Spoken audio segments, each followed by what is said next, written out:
Hey everyone, welcome back. Today we're diving into something I think we can all relate to, feeling full without all the extra calories. Such a good topic. I mean, who wants to feel hungry all the time? Yeah. When you're trying to prioritize healthier eating. Yeah. We found this article called 13 Low-Calorie Foods That Are Surprisingly Filling, and I was so intrigued. I was Yeah. like, okay, we need to do a deep dive on this For sure. because, who doesn't love to eat? Exactly. But also, stay on track with those health goals. Right. I think what's really interesting here is we kind of associate low-calorie foods with, being hungry soon after. Yeah. But the article really highlights this concept that certain foods can really trick our bodies, I guess you could say, or Yeah. help our bodies feel fuller for longer, Yeah. even when we're consuming fewer calories. Absolutely. And I noticed a theme throughout the article that kept mentioning this trio: protein, fiber, and water. Yes. And why are those the magic three? Right. Well, it all really comes down to how these three interact with our digestive system. Okay. So protein, for instance, takes longer to break down than carbohydrates do. Oh, interesting. So it keeps you feeling full for longer. Hmm. Fiber, on the other hand, it adds bulk to your food, it slows down digestion, Okay. and it actually sends signals to your brain that you're full. Wow. And then water, well, water fills you up. It literally takes up space in your stomach. Right. So that further contributes to that feeling of fullness. So it's almost like this strategic combination. Exactly. They each kind of play on different mechanisms, and then together, It's a team effort. yeah, to really keep those hunger pangs at bay. Exactly. Okay, so the first food on the list, which I was kind of surprised about, oats. Yes. Because I always think of oats as a carb, Right. like a carb-heavy breakfast. Heavy breakfast. So what makes oats so special when it comes to feeling full? So oats are surprisingly high in both protein and fiber. Okay. Especially a type of soluble fiber called beta-glucan. Okay, I've heard of that. And what this beta-glucan does is it forms this gel-like substance in your stomach. Oh, wow. And that slows down digestion and the absorption of glucose, Oh, interesting. which basically means, helps you feel full and satisfied longer. It's not just it has fiber. Right. It's like the type of fiber really matters. The type matters, exactly. Wow. Now, the article even mentioned that there were studies where people who ate oatmeal for breakfast actually ended up eating less at their next meal. Yes, it's true. Which is, that's powerful. It is. That's, exactly what we want. It's a win-win. I'm curious, though, are we limited to just oatmeal? Oh, absolutely not. Okay. Oats are so versatile. Okay. You can blend them into smoothies, Yes. bake them into cookies, muffins, Oh. or even savory dishes like veggie burgers, for instance. Oh, I like that. The key really is to choose those minimally processed oats, so things like steel cut or rolled oats, to get the maximum benefit from their fiber content. So those are less processed. It was processed, yep. Okay, good to know. All right, next up is Greek yogurt, which I have to say is a staple in my fridge. Yes. I just love the creamy texture. It's so good. But I've never really thought about why it keeps me full for so long. Is it just the protein content? It's definitely, the protein plays a big role, Okay. but it's also the specific types of protein found in Greek yogurt. Oh, So it's very rich in casein protein, okay. which digests slowly and steadily, so that provides you with that feeling of fullness over a longer period. Makes sense. And get this, some studies have even shown that Greek yogurt can help regulate hunger hormones, Wow. which can lead to, reducing those cravings and overall calorie intake. So it's not just it's filling up your stomach. Right. There's actually a hormonal component. There is. Wow. See, I'm learning so much already. I love it. Yeah. The article even mentions a study where women who had Greek yogurt as a snack consumed fewer calories at dinner. Yeah, which is, it's pretty impressive. Right. You have your snack, and then It sets you up for success. yeah, it's like a ripple effect. That's right. Exactly. Now, speaking of surprising entries on this list, soup. Soup. I wouldn't usually think of soup as a particularly filling meal. Right. It seems so light. But this article's saying, no, no, no. It can be. So how? It really, again, comes down to the texture and how it affects our digestion. Okay. So research suggests that blended soups, for instance, Okay. can actually be more filling than solid foods with the same ingredients. What? It's crazy, right?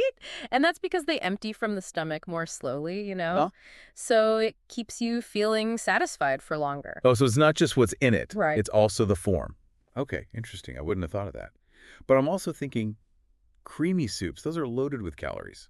That's true. That's a very good point. Right. Creamy soups can be delicious, but they can also, yeah, be high in fat and calories. Okay. So to keep things light and filling, I would say focus on those broth-based soups, Right.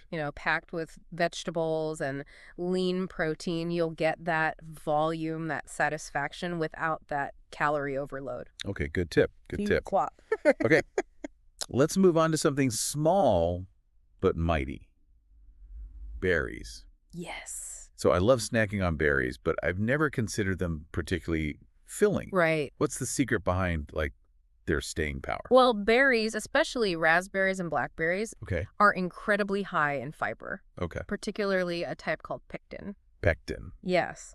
And pectin, basically, it forms this gel-like substance in your digestive tract, Okay. which then slows down the absorption of sugar Uh-huh. and helps you feel full. So it's like they have this built-in mechanism They do. to keep us satisfied. It's pretty cool. Yeah. And the article even mentioned a study where a small berry snack helped reduce calorie intake later in the day. Yeah. So it's not just about immediate fullness. Right, exactly. It actually has this lasting impact. Exactly. Wow. Okay, and let's not forget berries packed with antioxidants, other nutrients. So good for you. Fantastic choice. Yes. All right, let's talk about a food that's gotten a bit of a bad rap in the past. Eggs. Eggs? Yeah, But I feel like they're making a comeback, they are. and rightfully so. Rightfully so. What makes eggs such a powerful player when it comes to fullness? So eggs are like a nutritional powerhouse. Okay. They're packed with protein, healthy fats, vitamins, minerals, Yeah. all while being relatively low in calories. Okay. And when it comes to fullness, the protein content really is key. Yeah. It slows down digestion. It helps regulate those hunger hormones, which keeps you feeling satisfied longer. So the article even highlights research showing that having eggs for breakfast can lead to greater fullness and reduced calorie consumption throughout the day. Yeah, it's like it sets you up for success Right, from the start. from the start. And there's even evidence suggesting that the protein in eggs can impact those specific hunger hormones like ghrelin, Okay. which is responsible for stimulating appetite. Okay. So by reducing ghrelin levels, Interesting. eggs can help suppress hunger, Wow. prevent overeating. So it's like multi-pronged. It is, exactly. I love it. Okay, next up, a personal favorite of mine, popcorn. Oh, yes. But we're talking like air popped, right? Air popped. It's not the bitter drenched movie theater. Definitely not the movie theater popcorn, no. So tell me, why is air popped popcorn such a great snack? Well, it's a fantastic low-calorie, high-fiber snack. Okay. And it's really the fiber that makes popcorn a champion in the fullness department.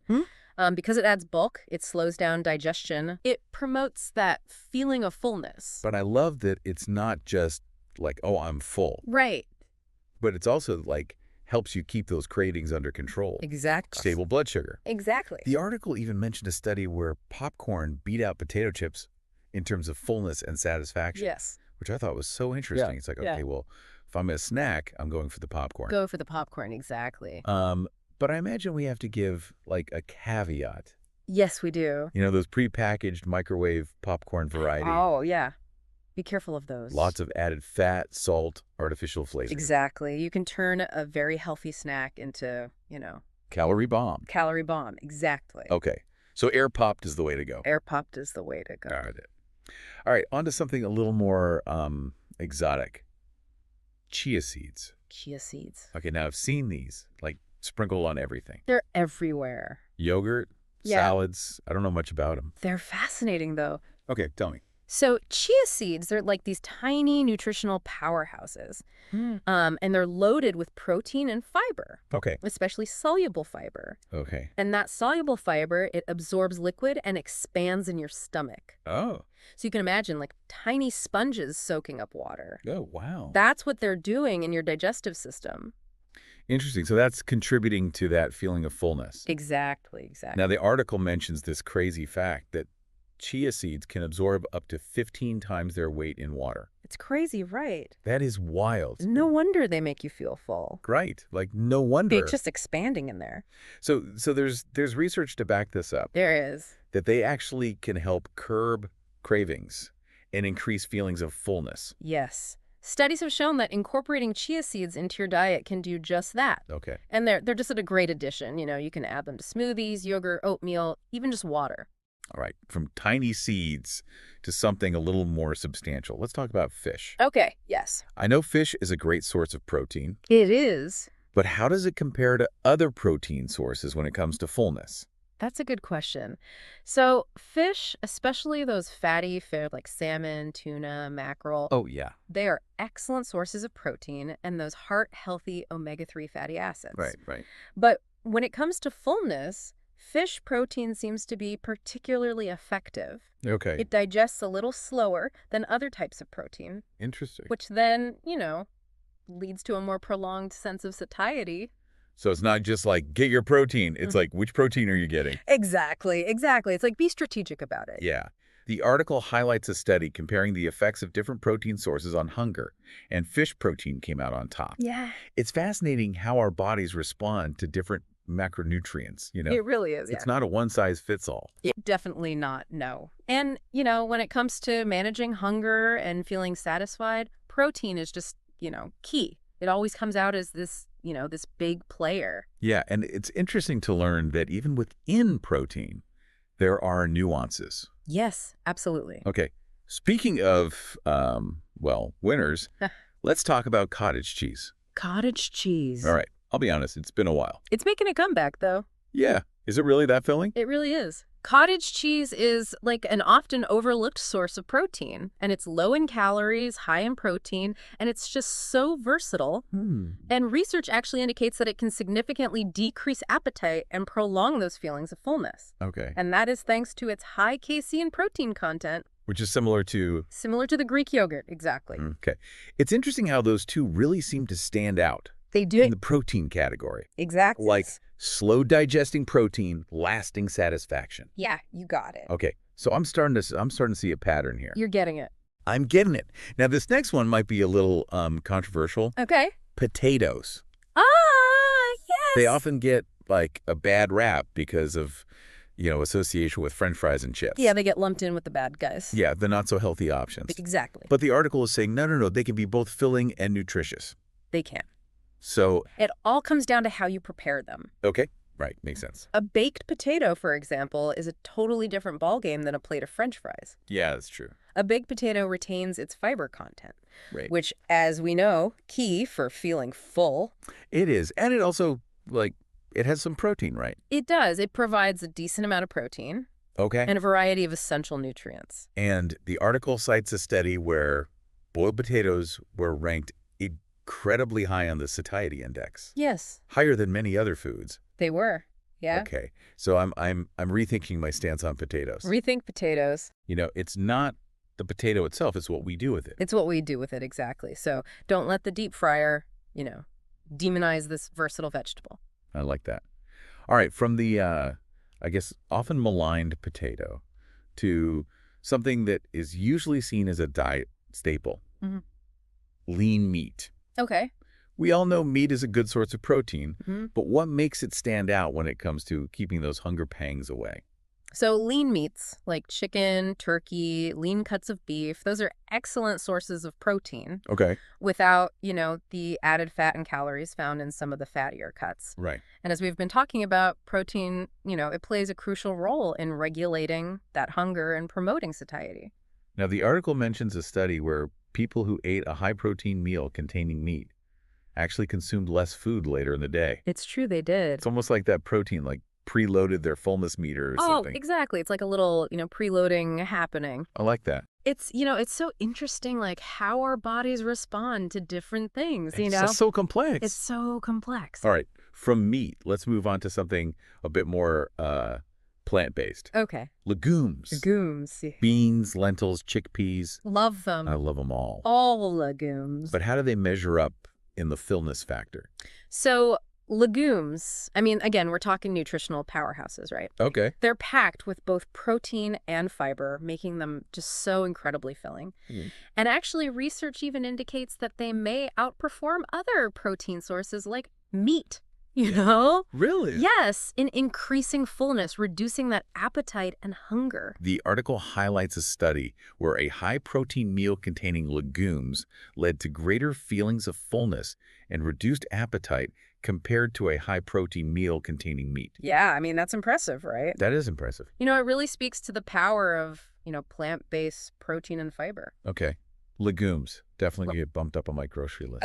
Absolutely, yes. Stock up. They're a great addition to any diet. All right. And finally, let's end on a refreshing note. Watermelon.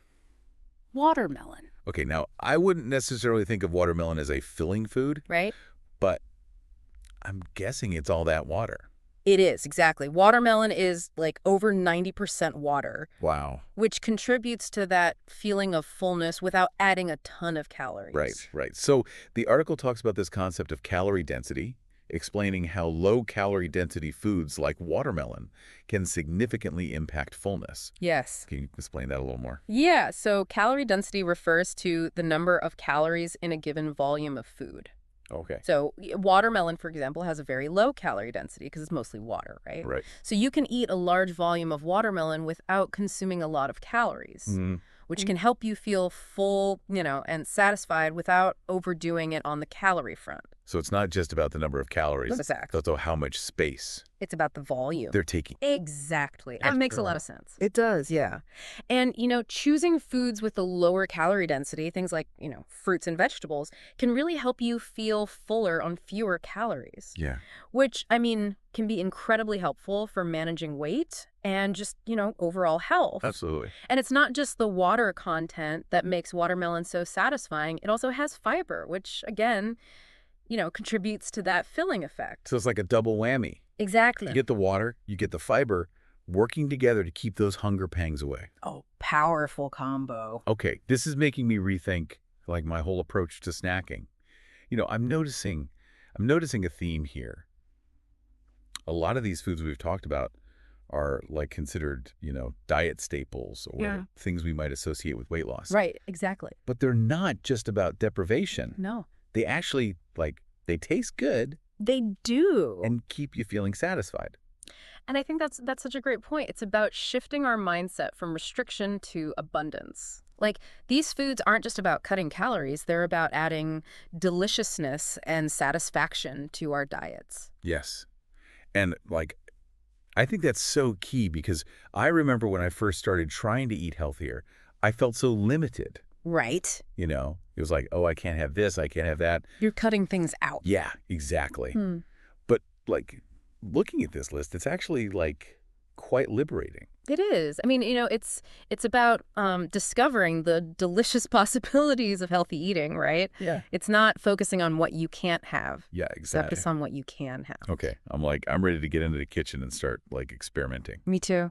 What about you? Do you have, any favorite recipes using these surprisingly filling foods? Oh, so many. But one that I always go back to, one of my go-to snacks is Greek yogurt with a drizzle of honey, Okay. some chopped nuts, Yeah. and a sprinkle of chia seeds. Ooh. It's like the perfect combination of protein, healthy fats, fiber, and it keeps me going until my next meal. Perfect. See, and that's what I love about these deep dives. I learn something new. I get inspired. Every time. I feel motivated. I love it. I think we covered just about everything from the article. I think so, yeah. We went through it all. We debunked some myths. Right. We uncovered some hidden gems and hopefully inspired our listeners to embrace a more fulfilling approach to healthy eating. It's been so fun talking about this with you. Right. I love it. I hope our listeners gain some insights into the power of food, right? Yeah. It's not just, nourishing our bodies, but satisfying our appetites as well. Before we wrap up, I want to throw this back to our listeners. Okay, yes. What are some surprisingly filling foods that you've discovered? Let us know. Share your wisdom with us. We want to know. Hit us up on social media. Yes, please do. We'd love to hear your stories. Absolutely. It's amazing how much we can learn from each other when it comes to food and nutrition. Right. It's true. And sometimes the best discoveries come from, those shared experiences and swapping tips and all of that. 100%. There's like a real sense of community when we all kind of come together and talk about, Yeah, for sure. food and healthy eating. It doesn't have to be, this solitary journey, right? We Exactly. can all do it together, support each other. Totally. Well, as we wrap up this deep dive into the world of surprisingly filling foods, I want to leave our listeners with this final thought. It's not about depriving yourself. It's not. It's about discovering those, delicious and satisfying ways Yeah. to nourish your body and fuel your life. And what's so fascinating here is it's really about like reframing our relationship with food, I think. Yeah. Instead of focusing on what we shouldn't eat, Yeah. let's celebrate all those amazing options that can help us feel good Yeah. and stay satisfied. Ditch the diet mentality. Exactly. Embrace the joy of eating well. Yes, I love that. So, until next time, happy eating, everyone. Happy eating.